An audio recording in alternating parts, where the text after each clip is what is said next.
So we are going to take up this sheet. This is the sheet that's in Schoology. The counting the subatomic particles in an atom. If you recall, the last time we got together, we introduced the atom, and we introduced the 3 parts of the atom, which are the electron, the proton, and the neutron. If you remember, the proton and the neutron are the only things that contribute to the mass of the atom. So the mass number is just the number of protons and neutrons. And the number of, sorry, there's a question in the chat here. Hold on. Let me just admit this student, and there's a question. Yes, this is going to be recorded. Okay, so the mass number is the number of protons and neutrons. The atomic number is the same as simply the number of protons. So those two are identical. The number of neutrons, if you recall, is the mass number minus the number of protons.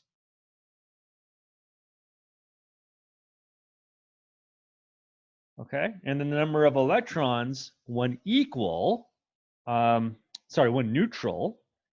So this is when neutral. So obviously we'll talk about when it's not neutral, is equal to the number of protons or the atomic number. So let's look at some examples. Helium. Helium has an atomic number of 2 and a mass number of 4. Okay, now where do you actually find this information? It's all summarized in something called a periodic table. Okay, so the periodic table looks something like this. We're going to use this today. So helium is right over here. You can see helium right over here, and you'll notice that it has 2 numbers. There's a 2 and there's a 4. Okay, so what that means is it's showing you the atomic number, which is the smaller number, and the mass number, which is the bigger number.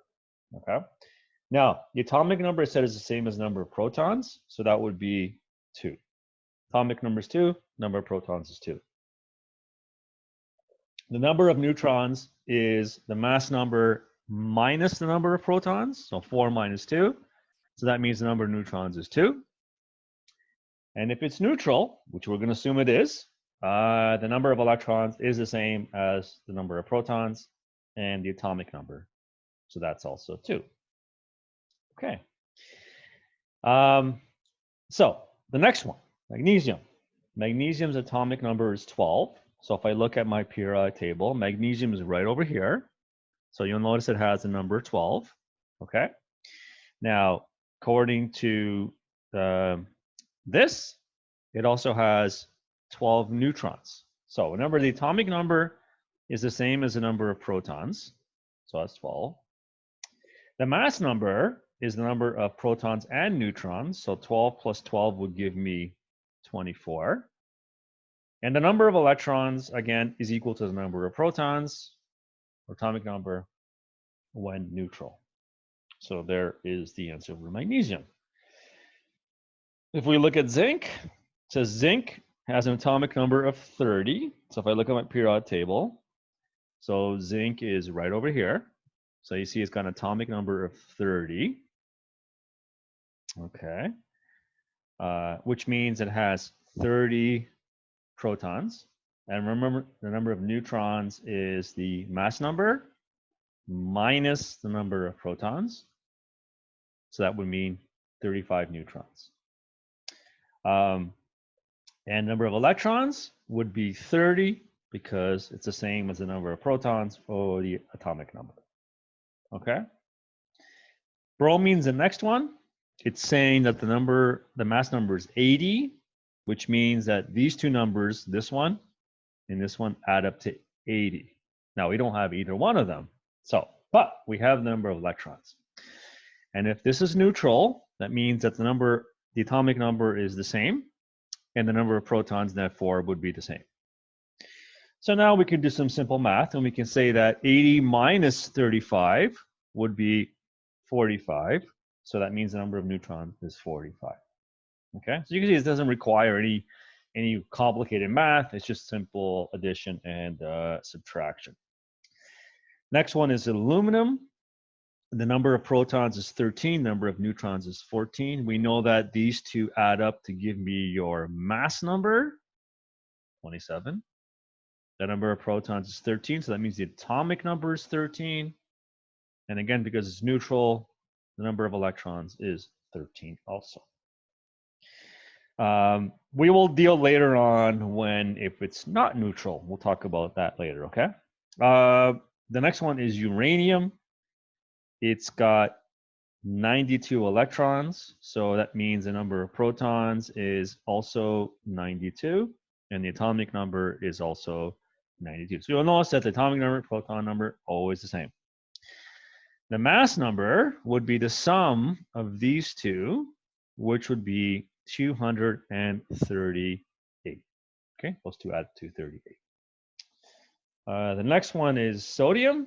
So sodium has an atomic number of 11, which means the number of protons is also 11, and the number of electrons when neutral is also 11. The mass number is the number of protons plus the number of neutrons, so that would be 23. Okay. The next one is krypton, not to be confused with kryptonite. For you Superman fans, I'm not one of them. It says the number of electrons is 36. So that means the number of protons is 36, and the atomic number is 36. Therefore, the mass number would be the sum of the number of protons and neutrons. So that would be 84. Math is correct. The second last one is calcium. It says its mass number is 40 and its atomic number is 20. The atomic number is the same.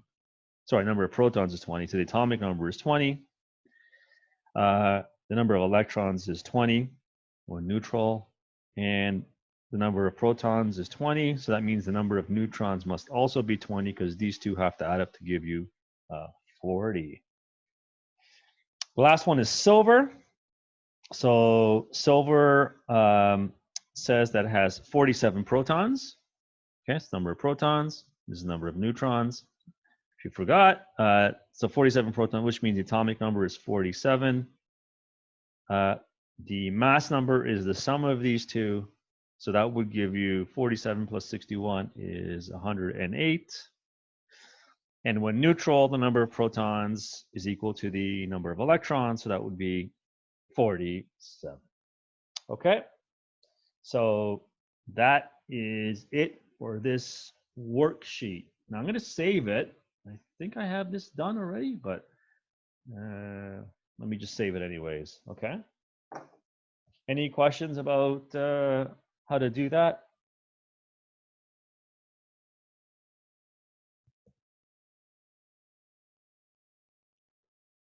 Okay, so then if there's no questions, then we will move on then. We're going to use this information. We're going to move on to the next topic, which is looking at the arrangement of the electrons. Do I want to leave? Yes, I want to leave. Okay, so let's take a look at this. So I created a little document that I'm going to post after I'm done here. You don't really need to do anything other than draw some stuff. Okay, so if you want to follow along now, you can. If you want to watch this later, you can. I'm going to try to explain this as like logical and simple as possible. Okay, we're going to talk about Bohr Rutherford diagrams. But before I begin, can you see the screen? Anyone just let me know? I want to make sure that you can see it.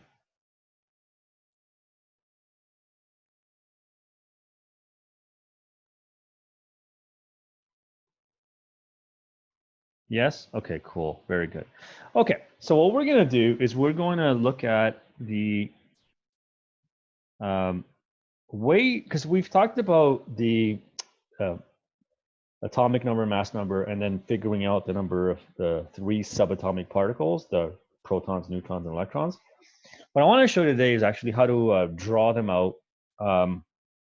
There's a pattern to the way you draw the electrons. Okay, so that's what we're going to focus on today. Okay, so we're going to draw these things called they're called Bohr-Rutherford diagrams. They're named after 2 scientists. One is Niels Bohr, and the other one is Ernest Rutherford. Now, Rutherford, who mentioned last time when we talked about the gold foil experiment, that was the experiment when there was like a thin sheet of gold and radiation was fired at it, and most of the radiation went through. The radiation were these things called alpha particles, which are basically just helium atoms. They're actually helium atoms without the electrons, so they're positively charged, okay? And they go, most of the time, they go right through. So when you fire the alpha particles, they go right through, okay? Every once in a while, they don't, though. Every once in a while, they might bounce back, okay? Or they get deflected. And what that means, and how Rutherford interpreted this, is that, well, the gold foil is made up of gold, and gold is made up of gold atoms. And if most of the alpha particles are going through the gold atoms, that means the gold atoms must be mostly empty space. Otherwise, these particles wouldn't go through as easily as they would. So that was Rutherford's contribution to the the structure of the atom. Bohr came up with a description of how the electrons were arranged. So we're going to combine his idea, which I'm going to show you, and Rutherford's idea into a description of the atom, okay? And there's going to be a pattern to this. So we're only going to look at the first 20 elements. So we're going to look at up to calcium. So we're going to do this. Okay, this is what we're going to look at. I'm not going to do all of them because you're going to want you to try some of them, okay? There is a worksheet that you could try in Schoology, which is right here. It's called, the one that we just did was called this one, atomic structure. The next one is with Bohr-Rutherford diagram. So there are more questions about breaking up the element into neutrons, protons, electrons, mass number, atomic number, but there's also questions about the Rutherford diagrams. So whatever we don't do here, you can try, and there is an answer key with that document. So we're gonna go, we'll do some of them, I'm not gonna do all of them, but you'll get, there's a pattern to this, okay? And there's a few rules that we're gonna follow. Here's the first rule, okay? The first rule is that the number of rows equals the number of rings. Okay? So what that means, what does that mean? So that means, hold on, someone in the weight room here.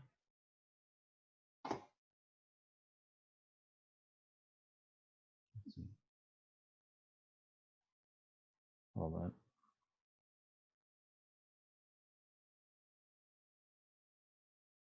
Okay. What that means, if we look at our periodic table, you notice that hydrogen and helium are in the first row. So this is row 1. So they're in row 1. So that means they're going to have 1 ring when we draw this. Whereas lithium, beryllium, boron, carbon, all the way to neon, they're in the second row. So they're going to have 2 rings. Sodium, all the way to argon, is in the third row. So they're going to have 3 rings. And our last 2 are in the fourth row. So it's going to have 4 rings. All right. So when I draw, for example, hydrogen, so here's hydrogen, okay? Now, we know that it has a nucleus. We know what's in the nucleus. If I look at my periodic table, it says it has an atomic number of 1 and a mass number of, now you'll notice it's not exactly 1. The worksheet that we did previously did not have any decimals in it, right? It was all whole numbers. There's, okay, the simplest explanation as to why it doesn't have, in this case, whole numbers is because hydrogen can exist in multiple versions. So for instance, if I just rounded this off and said to you that hydrogen has an atomic number of 1 and a mass number of 1, then what we did previously is, so if I look at my atomic number, that would mean it's 1. My mass number would be 1. The number of protons is 1, which means the number of neutrons would be 0, right? Because these two have to add up to give you this. And the number of electrons is 1, okay, from previous results. But the thing is, hydrogen can actually exist as 1, 2, or 1, 3. Now, what does that mean? That means that instead of having, so let's say we look at 1, 2. Its atomic number is still 1, but its mass number is 2. Number of protons is still 1. Now, what the difference is that it has a neutron, because these two add up to give you that. So that's the only difference between this version of hydrogen, okay? And that's called deuterium. There's another one that has an atomic mass of 3, which means it has 1 proton and 2 neutrons.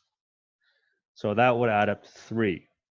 So that's why these numbers are not whole numbers, is because they could exist in multiple versions called isotopes.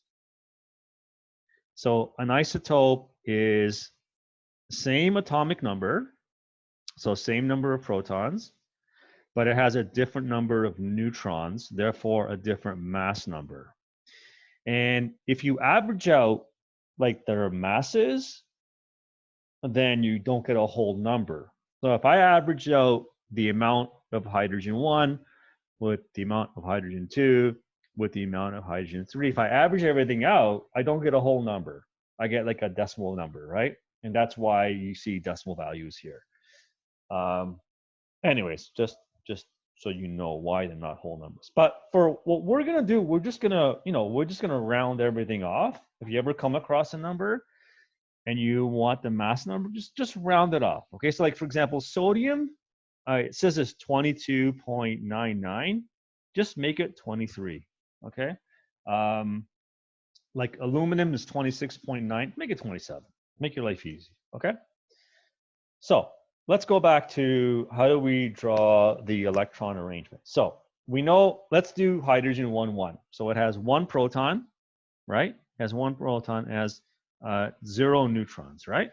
Now, the electron arrangement is drawn in rings, and the number of rings you draw is equal to the row number. So hydrogen's in row 1, so it has 1 ring. Now remember I said the atom's like the solar system. The nucleus is the sun, and the electrons are in orbit around the sun. Now, there's 1 orbit because hydrogen is in row 1, so there's 1 ring that we draw.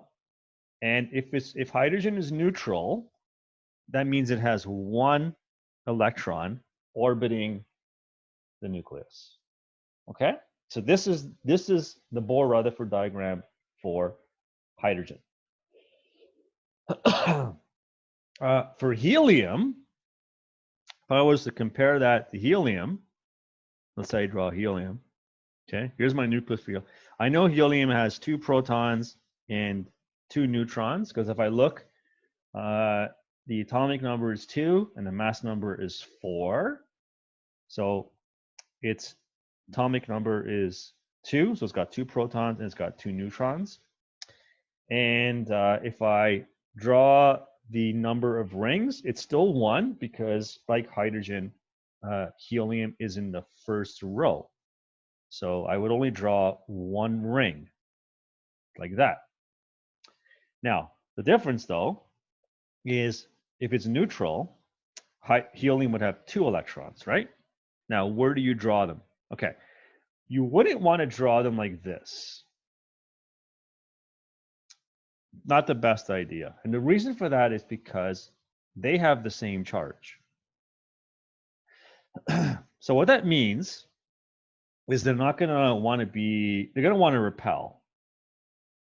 So they're going to want to be as far away from each other as possible. So you don't draw them like this. What you would do is you would draw the second electron like as far away as possible on the other side. Okay, so there's Bohr-Rutherford diagram for helium. So what do they have in common? Both in the first row. Therefore, they both have one ring.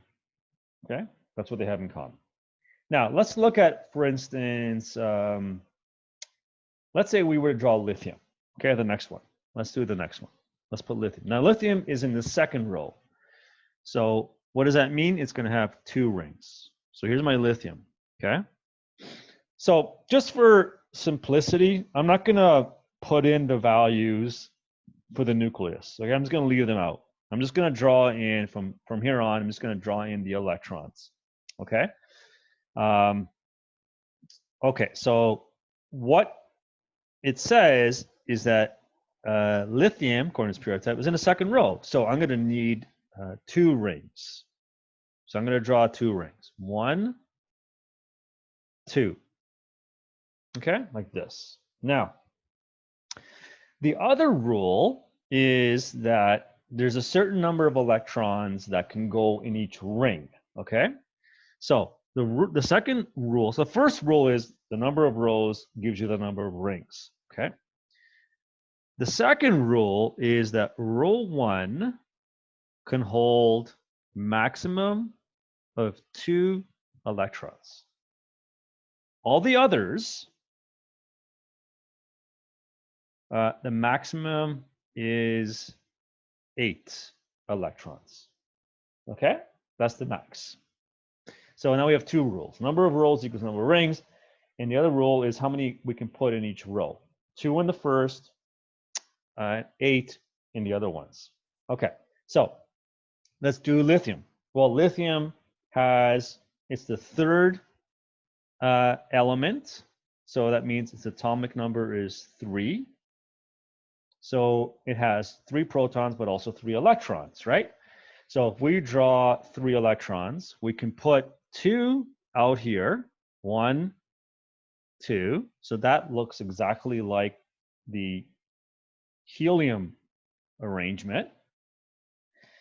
But we know it has 3 electrons. So the third one would go, you can put it pretty much anywhere, but let's just put it over here. Okay. So there's my electron arrangement for lithium. Okay.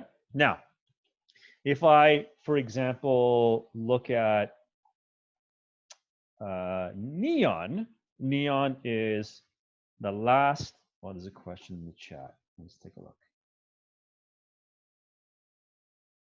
No question in the chat? But there was a question in the chat.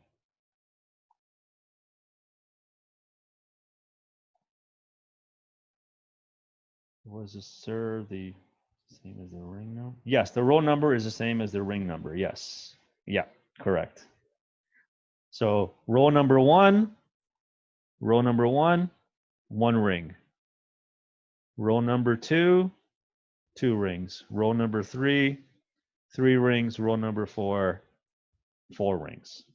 So neon is in row 2. You can see it's in this row. So it's going to have 2 rings. It's also element number 10. So let's draw neon. Okay, so neon is the 10th element. So that means its atomic number is 10. So it has 10 electrons, right? So let's draw the 10 electrons. So we know it has 2 rings because it's in row 2. So 1, 2. Okay. Now, we know the first ring can only hold 2 electrons. 1, 2. There you go. Now, neon has an atomic number of 10, right? If I look at my periodic table, which I'm totally writing all over. So its atomic number is 10, which we know that means it also has 10 electrons, right? So we need to put in 8 more because we have 2, we need 8 more. So here's 1, here's 2, here's 3. By the way, I'm putting it like an E. You don't have to put it. You can just draw them as little circles like that if you want, okay? I'm just putting in E's. You don't need to do that. So there's 1, 2, 3, 4. And then we'll try to maybe evenly space them out. 5, 6, 7, 8. That should be 8. So this would be the electron arrangement for neon, okay? So you'll notice that it has 2 rings like lithium. The inner ring only has 2 electrons, but the outer ring has 8 max. So if we then look at, like, for example, the element after neon is sodium. Sodium is number 11, right? It's in the 3rd row. So if I compare neon to sodium, so let's say we do sodium next. So sodium is Na. Sodium would have 3 rings. So 1, 2, 3. So it would look like that. Really, it would look almost like neon in the sense that if I looked at the first 2 rows, the first 2 rows look exactly the same as neon. Oops, sorry, it's in the wrong spot. Let's fix that. Okay. So I did it again. Why do I keep putting it there? Okay. Ignore this one, okay? It's not supposed to be there. It's supposed to be here. Okay. So if I look at neon, neon has 8 electrons in the 2nd ring. So that means sodium would also have 8 electrons in the 2nd ring.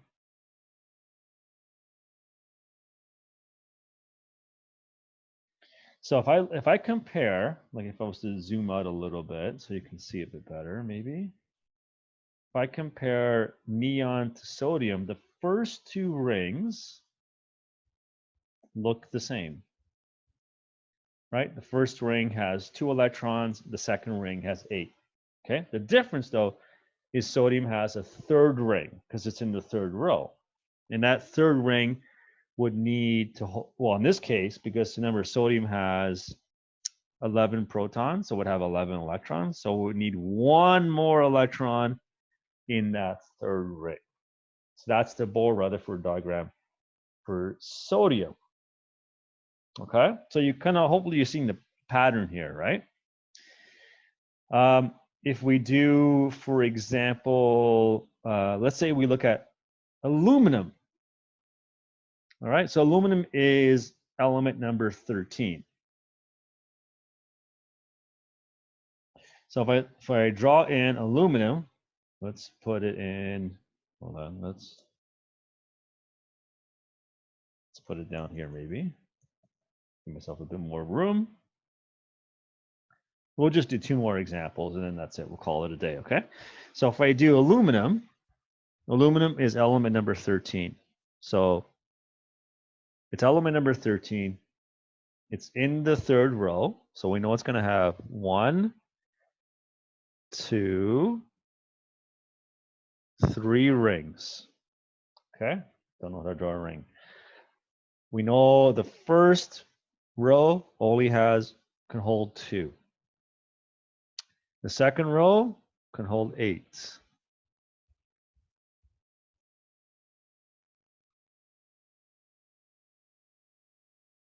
So there's 10 so far. So that's 10. Now, aluminum is the 13th element, so it's going to have 13 electrons. So we're missing 3. So 1, 2, 3. Notice I'm trying to space them out as far away from each other as possible. So there is the Bohr-Rutherford diagram for aluminum. Okay, let's do one more. Let's do the last one.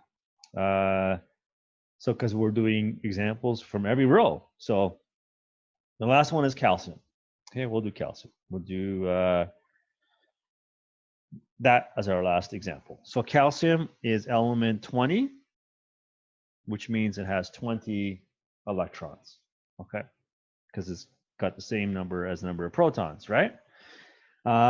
So it's in the fourth row, so we know it's going to have 4 rings. 1, 2, 3, 4. You would think I would get better at drawing circles, but obviously I'm not. We know the first ring can only hold 2. Every other ring can hold 8. So there's number 3, there's number 4, number 5, number 6, number 7, number 8, number 9, number 10. That's 10 electrons so far, 2 in the first, 8 in the second ring. The third ring also has 8. So there's number 11, there's number 12, there's number 13, there's number 14, 15, 16, 17, 18. There's 8 more in the third ring. That's 18 electrons. So we need 20. So 19, 20. And there is the Bohr-Rutherford diagram for calcium. Okay. What you ladies can try are the other ones, the rest of them. And I said there is an answer key, so you can compare. If I go back to here, so this has the answer key. So if you try them out, there are more subatomic particle questions on protons, neutrons, and electrons. So you can take a look at that if you need some more practice. So here they are. They ever load up? It's very slow. So there's some more questions. It's also got some stuff on Bohr-Rutherford, and then it's got the answer key. I'll just let you look at it. Let me stop the record right now.